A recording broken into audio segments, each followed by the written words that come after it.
Hey guys, how's everyone doing out there? I hope you're all having a great day. Welcome to my YouTube chess channel, Justin Gagno, where I play chess and bring you other chess content as well. So it's been a while since I've uploaded a video. I've been doing other chess-related things. Not that I haven't been playing chess, but I haven't uploaded a video to you guys maybe in about a week. So today's video will be video 3 of 3 for tactics trainers for beginners. So beginners tactics. So I did pins and forks, and this one's going to be skewers. So let's define what a skewer is first of all. So a skewer is, think of it like a reverse pin. It's like a pin, but in reverse. Or another way to think of it is you're attacking a piece that's in front that is more valuable, and the piece behind is slightly less valuable. Okay? So the best way to show a skewer is just to really just do it. The definitions sometimes can get a little bit... sometimes we get bogged down with definitions, and we just really just need to do the work and show it, and that's the best example sometimes. So in this position, it's white to play and find a skewer. So keep in mind, this is beginner's tactics. So if you guys find it too easy, that's all right. It's just for beginners who are just starting their chess careers. All right, so white to play. I hope you all found it. Check. Now notice this diagonal, and the king is in check, and the queen is hiding behind the king. So this is what I mean by a skewer. The king has to move away, and then we win the queen that's hiding behind the king. Now, if we look at it in this way, imagine if the queen were to be here and the king were to be here. That would be a pin. So that's what I meant by it's a reverse pin. Because that's not the case. So now if the king is like this and the queen is behind, that's a skewer. So the more valuable piece is in front, and well, I know it's a king and queen, but the slightly less valuable piece is behind. The king is the most valuable piece because if you capture the king, you win the game, as you all know. All right, let's keep on let's go on to the next puzzle. Okay. This is another skewer. They're all going to be skewers. So white to play in skewer. Give you guys about 10 seconds. Okay.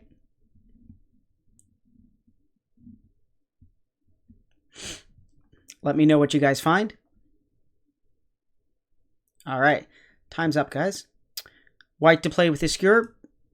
Bishop h3. Notice how it attacks the queen, and then the knight is behind the queen. So the more valuable piece is in front, the less valuable piece behind. All right. So if we move the queen, say queen b4, we win the knight. If the queen doesn't oblige and move to b4, let's just say queen g6, well, we still win the knight because our queen is also protecting the bishop. Okay. Hopefully that's reasonable and you guys are following me so far. Okay, white to play in skewer. Look at the board and see what kind of available tactics that you have here. Keep in mind that the queen and rook are on the same diagonal here. So that's hint, hint right there for the tactic. Okay, white to play in skewer, 5 seconds. Just going to grab some water.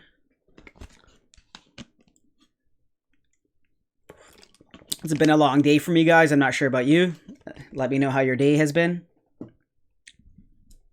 A long but a very positive and eventful day. A lot of good things happened. All right, white to play. Skewer. Bishop f4. Attacking the queen. The rook is behind the queen. So just as I said, the more valuable piece in front, the less valuable piece in behind. So think of it as a reverse pin. If the rook were to be here and the queen there, the rook would be pinned. So reverse pin. Queen moves away. We'll give a queen a move right here. And then white takes the rook. Next puzzle. Okay, this one is for black. If you haven't seen the movie Searching for Bobby Fischer, which I recommend that you guys see, it's a good movie. Really great soundtrack. Good acting. Good story as well. So this was in this is kind of the end game position that they highlighted. It's actually happened quite often in chess, this position, but it made for some really good fireworks to end the game and more or less end the movie. So black to play and it's black to move, but it's white to find the skewer. So let's give black a move first. Black moves here. So black's pawn's going there, white's pawn's going there. So one thing that we should notice already is that the promotion square is white. The king's on a white square, and not only that, it's all on the same diagonal where white wants to promote and where black wants to promote. Just like that. The only difference is white's king is over here to the side, and black's king is right on that diagonal. So let's just see what happens. White moves here. Black moves up. White, black, white, black, white. So black's going to promote first. Let's give him a queen. And then white gets the queen after.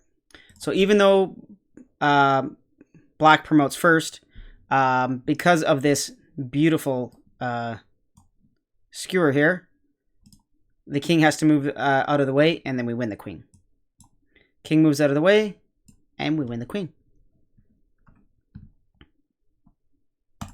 Moving forward, guys, let's get into another skewer. Okay, this skewer is a little bit more complex. There's a sacrifice involved. Have a look.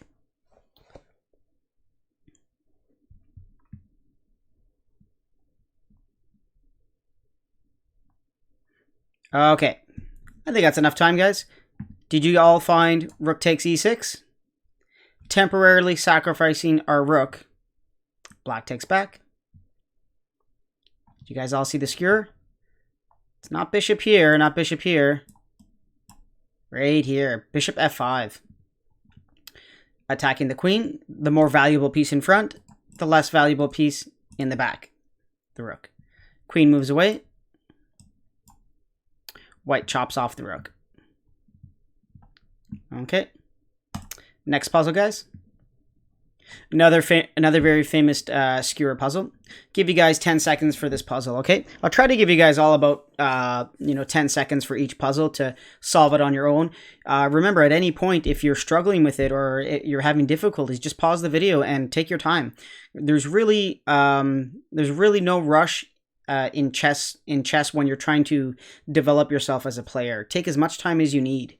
That's kind of the key. It's really, if you have someone rushing you, trying to make you get gains or to get better very, very quickly, just hold off, okay? Just take your time, and because chess is a really great game, and just take your time with it and learn it at your own pace, okay? Everyone learns at their own pace, so don't worry if you're not getting all these answers right away. Okay, white to play.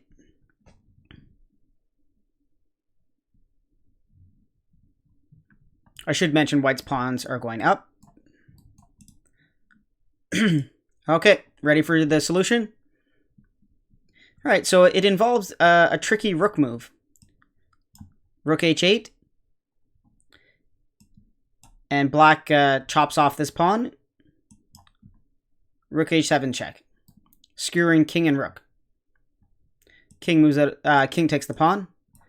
And then we're going to win with a king and rook checkmate pattern. All right, let's do that one more time, guys. There we go. So notice how rook here wouldn't work because we would just take, and then if promotes, then the rook would take the queen. So it really, it had to be rook h8 because any other rook move fails. As an example, rook b8, we grab the pawn. Rook c8, same thing. So as you can see, rook, even rook f8 fails. Grab there. So rook h8 was the move to set up this skewer tactic. Okay, I hope you guys enjoyed that puzzle. It's one of my favorite skewer tactics. And you do see this arise in chess games. Not too often, but it happens in a reasonable amount. Okay. believe this is the last puzzle I have for you guys. So the skewer section is a little bit shorter. Skewers are not as popular as pins and forks, but they need to be. It's very important to know them regardless. Okay, pins, forks, and skewers, those are the bread and butter of chess tactics. You got to know those to in your games, or you're just gonna miss. You're gonna miss a lot of simple tactics that you're gonna regret not finding. When the game's over, and you'd be like, I should have played bishop here or queen here, and I could have skewered. I could have forked with my knight, or so on and so forth. So definitely pins, forks, and skewers. You got to know your tactics. There's no way around it. You got to learn it. It's like your ABCs and your 1, 2, 3s. You got to know it. All right, enough of my blabbering. White to play. Find a skewer. Might be tempting to play this check, but not really skewering anything, so that's not it. So definitely it's always tempting to play a check, because you always feel like you're gaining a tempo and you're gaining time. You're forcing the king to move somewhere, or you're kind of controlling the position, but it's not always the case. Okay, 10 seconds. Grab another sip of water. After this puzzle, I'll talk about some of my new chess content coming up, and one of my new series that I'll be starting. So very, very exciting stuff. Okay, time's up, guys. Did you all find bishop f3? Attacking queen and rook. The skewer, the reverse pin, as we talked about. If the rook were to be in front and the queen behind, that would be a pin. So reverse pin. So when you hear skewer, think reverse pin. Okay. Let's give black a move. Queen here. Snap off the rook. Queen takes back. And white is doing much better with up the exchange. All right, guys. So that's it for the skewer puzzles. So I hope you enjoyed my beginner's tactics. This is just a very brief overview. Please study more tactics. Pins and forks and skewers. As I said, they're really the backbone of your chess game. So please find a tactics trainer on Lichess, chess.com, chess24, whatever, or Chess Kids, whatever site that you guys have access to. Please study your tactics and do them often. You kind of drill them like you drill your times table. I don't know if some of you have done your times table yet for the young ones out there, but when you drill your times table, at first it seems it's very challenging to remember your times tables up to 10 or 12. But after a while, it just becomes, you just get it and you pick it up, and it's become second nature. It's the same thing with pins, forks, and skewers. Eventually, you'll be just spotting them all over the board, left, right, and center. You'll be like, there's a pin, there's a fork, there's a skewer there, and that's just the beginning of tactics. There's so many tactics in chess. I just wanted to give you guys a brief overview of the foundational tactics of chess: pins, forks, and skewers. So thank you guys for tuning into my skewers video. Watch my other videos, and now let me present to you my new series that I will be starting. So I've decided to start a new series. Actually, two new series. The first series will be on Kasparov versus Deep Blue. So I really enjoyed the Kasparov Deep Blue games. I found the games were very different, but also very rich, very colorful. A lot of moves that were unexpected by Kasparov, and especially Deep Blue. So the series was from 1997, and it was when Deep Blue actually beat Kasparov. I believe it was 3.5 to 2.5. So I will be highlighting the series. I'll be showing all 6 games, and that'll be something that I'll be showing on my channel. I'll try to post a game maybe every 2 days, or maybe every 3 days, depending on my other schedule. So that'll be my one series I'm starting. My others and my series 2, which I'll be starting after that, will be on general opening ideas and principles for beginners. I see too many beginners and students playing moves that I could only say that are just they seem very confusing. They don't seem to have lacking the comprehension or the understanding of what to do in the beginning of a game. So the way I like to play chess is I don't like to memorize opening theories. As example, in the Sicilian, 15, 20 moves deep. I don't think that's the way we should be playing chess. If you want to become a grandmaster at 27, 2800, okay, that's fine. You can memorize your lines, and at some point you do need to memorize lines. But I think for beginners, you need to have a brief you need to have a good understanding, not a brief, sorry. You need to have a good understanding of opening ideas and principles, kind of the concepts. So especially if you play the same opening often, you should understand the concepts behind that opening.